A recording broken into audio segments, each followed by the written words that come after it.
आयुक्त मुरादाबाद मंडल आंजनेय कुमार सिंह और मुख्य विकास अधिकारी सुमित यादव वर्ल्ड रीडर ने बुधवार को अभिनव मुरादाबाद रीडिंग सिटी प्रोग्राम की योजना चरण का शुभारंभ किया। Moradabad reading smart city programme जिला प्रशासन की एक पहल है जो नागरिकों के रूप में माता पिता और भविष्य के नागरिकों के रूप में बच्चों के लिए स्मार्ट सिटी सेवाओं का पूरक है। अपर आयुक्त प्रशासन बीएन यादव को इस कार्यक्रम का नोडल अधिकारी नियुक्त किया गया है। ये वर्ल्ड रीडर और सार्ट के साथ साझेदारी में जिला प्रशासन की एक महत्वपूर्ण पहल है, जिसके प्रथम चरण वर्ल्ड रीडर एक अंतर्राष्ट्रीय और गैर लाभकारी संस्था है जिसका लक्ष्य बच्चों को किताबें पढ़ने के प्रेरित करना है। सार्ट एक राष्ट्रीय गैर सरकारी संगठन है जो कम आय वाले समुदाय के लिए सर्वांगीण विकास के लिए काम कर रहा है। पूरे भारत में ये पहला शहर के स्तर पर डिजिटल रीडिंग कैंपेन होगा जहां मुरादाबाद शहर के अभिभावकों को प्रेरित किया जाएगा कि वो वर्ल्ड रीडर बक स्मार्ट ऐप के माध्यम से हिंदी और अंग्रेजी में 1500 से अधिक डिजिटल स्टोरी बुक अपने बच्चों को पढ़ाते रहें। इस प्रोग्राम की महत्वाकांक्षा है कि 2023-24 में कम से कम 50,000 घरों में बच्चों को साल भर में लगभग 25 किताबें पढ़ने के लिए प्रोत्साहित किया जाए, जो माता पिता सार्ट और वर्ल्ड रीडर के सदस्यों को जोड़ने और शामिल करने में महत्वपूर्ण होंगे। ये एक बड़े जनसंख्या स्तर पर डिजिटल रीडिंग कैंपेन शुरू करने के लिए अपनी तरह का पहला नवाचार है।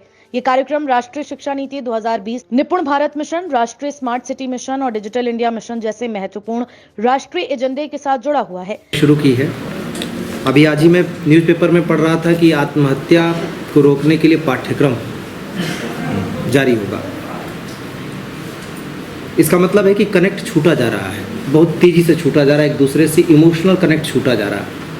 और वो छूटा क्यों जा रहा है, इसके लिए हमें फिर से बैक देखने की ज़रूरत है कि एक दूसरे से जो कनेक्ट हम बनाते थे वो किस तरीके से बनाते थे, किस ज़रिए से बनाते थे। वो ज़रिया ख़त्म होता जा रहा है मुझको लगता है। और सबके हाथ में फ़ोन है, हम फ़ोन तो सबके हाथ से दूर नहीं कर सकते, मुश्किल काम है, लेकिन फ़ोन के ज़रिए उन चीज़ों में बच्चों को ख़ास तौर से अट्रैक्ट कर सकते हैं जो उनको नेगेटिव चीज़ों से थोड़ी दूरी बनाए। बच्चों को कहानियों में इंटरेस्ट आता है। मेरे भी 2 बच्चे हैं और मेरा रूटीन है, मैं बता भी रहा था उस दिन इनसे कि कोई रात ऐसी नहीं है जो बिना अपने बच्चे को कहानी सुनाए मैं सो जाऊं या मुझे सोने दे। और उसकी कहानियाँ रेडीमेड कहानियाँ नहीं होती। रेडीमेड कहानियों का दौर उसने 3 साल, जब 3-4 साल का था तभी ख़त्म कर लिया। मतलब रामायण, महाभारत, कोई सा ऐसा पुराण वगैरह सब कुछ बता चुका। एक बच्ची जो मेरी बिटिया जैसी है, वो एक शॉकर में पूरी तरह उसकी लाइफ को इतना झकझोर दिया। उसका फादर असमय ख़त्म हो गया, फिर उसके जो परिवार वालों ने उसको मारने की इसलिए कोशिश की क्योंकि वो एकमात्र वारिस थी प्रॉपर्टी की। तो इतने सदमे में चली गई कि उसको बहुत दिक्कत हो गई। फिर मुझे पता चला, मैंने उसके बाद से उसको हैंडल करना शुरू किया। तो just like giving fatherly love, उसके बाद मैंने उसको दूसरी चीज़ जो की वो यही की कि बेटा तुमको क्या क्या चीज़ें पसंद है। कोई बुक पसंद है तो उसने कहा कि परियों की कहानी पसंद है, तो मैंने परियों की कहानी भेजी उसको ऑनलाइन। दूर है वो, लेकिन मैं अक्सर उससे बात करता हूँ, वीडियो कॉल से बात करता हूँ उससे।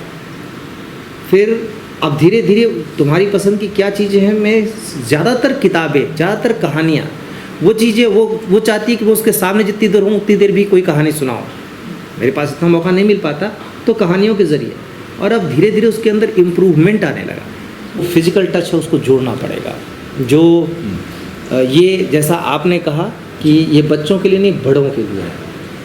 इस बात को हमें फील करना होगा कि हम वो टच दें बच्चों को, वो टच उन सभी को दें जो इससे पीड़ित हैं, जो इससे दूर होते जा रहे हैं धीरे धीरे इमोशनल टच से, रिलेशंस बड़े कॉम्प्लिकेटेड दौर में आजकल चल रहे हैं। उनको भी एक नया जीवन ये दे सकता है। मैं उम्मीद करूँगा कि अभी तो हमने छोटी सी शुरुआत की है, जब हम बड़ी शुरुआत करेंगे तो बड़ा व्यापक करेंगे और हम हर बच्चे के हाथ में, हर बच्चे के दिमाग तक वो कनेक्ट, वो टच जोड़ पाएंगे जो उनको एक सोसाइटी के तौर पर मैच्योर बनाएगा। और इन सब चीज़ों को, मतलब पाठ्यक्रम में सुसाइड को जोड़ना अच्छी चीज़ है, क्योंकि जब तक हम मेंटल हेल्थ को नहीं समझते तब तक हम आगे नहीं बढ़ सकते। मेंटल हेल्थ को समझना पड़ेगा, पर हम रेमेडी भी सोसाइटी ही है, रेमेडी भी हम ही है। घर परिवार आसपास के लोग हैं, आधी रेमेडी वही हैं जो खुल के जिससे बात कर पावे, जो उनकी बात को समझ पावे। धीरे धीरे हम उस तरफ बढ़ेंगे। ये एक बहुत बेहतरीन शुरुआत है उस दिशा में। उम्मीद करूँगा कि हम जिस पेड़ को आज लगा रहे हैं वो आगे बहुत बेहतर जाए, बेहतर पुष्पित पल्लवित हो और हम उसका फ्रूट मतलब बेहतर समाज को उसका फल दे सकें। एनईपी 2020 सीखने के नुकसान के मुद्दे को हल करने और 2026 के अंत तक निपुण भारत के लक्ष्य को प्राप्त करने के लिए एक आवश्यक पूर्व शर्त के रूप में माता पिता को बच्चों की पढ़ाई में शामिल करने की सिफारिश करता है। हालांकि ऐसे उपकरणों और कार्यक्रमों की कमी है जो माता पिता को सार्थक रूप से घर पर बच्चों को सीखने में मदद कर पाएं। Moradabad reading smart city programme माता पिता को अपने बच्चों को नियमित रूप से घर पर बेहतर सीखने की गतिविधियों में शामिल करने के लिए आवश्यक संसाधन और उपकरण प्रदान करता है। मुरादाबाद भारत में प्रधानमंत्री की महत्वाकांक्षी 100 स्मार्ट शहरों में से एक है। स्मार्ट सिटी का मतलब डिजिटल मोड के माध्यम से सभी सेवाओं को प्रभावी ढंग से सुनिश्चित करना है। 2023-24 में प्रारंभिक चरण के बाद प्रशासन इस पहल को जिला स्तर और मंडल स्तर तक विस्तारित करने की आकांक्षा रखता है।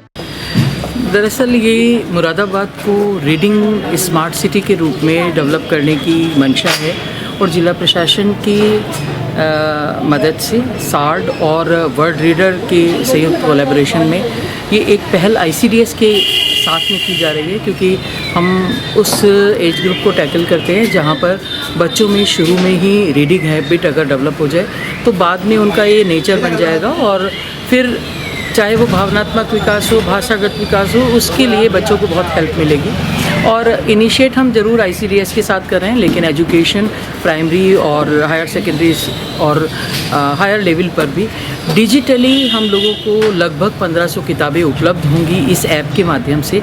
वर्ड रीडर ने ये एक पहल की है। मुरादाबाद आप जान रहे हैं कि माननीय प्रधानमंत्री जी की जो 100 स्मार्ट सिटीज़ हैं उनमें से एक है, तो हम स्मार्ट सिटी इसको रीडिंग स्मार्ट सिटी बनाना चाहते हैं। ये भारत का पहला एक प्रयास होगा मुरादाबाद को एक इस रूप में डेवलप करने का। आप जान रहे हैं कि कोरोना के दौरान बहुत लॉस हुआ पढ़ाई का बच्चों को, और रीडिंग की हैबिट तो जैसे अब बच्चों में ख़त्म ही हो गई है, अपने कोर्सेज तक वो महदूद रहते हैं, सीमित रहते हैं। तो किस तरीके से हम छोटे बच्चों में शुरुआत करें इस चीज़ की।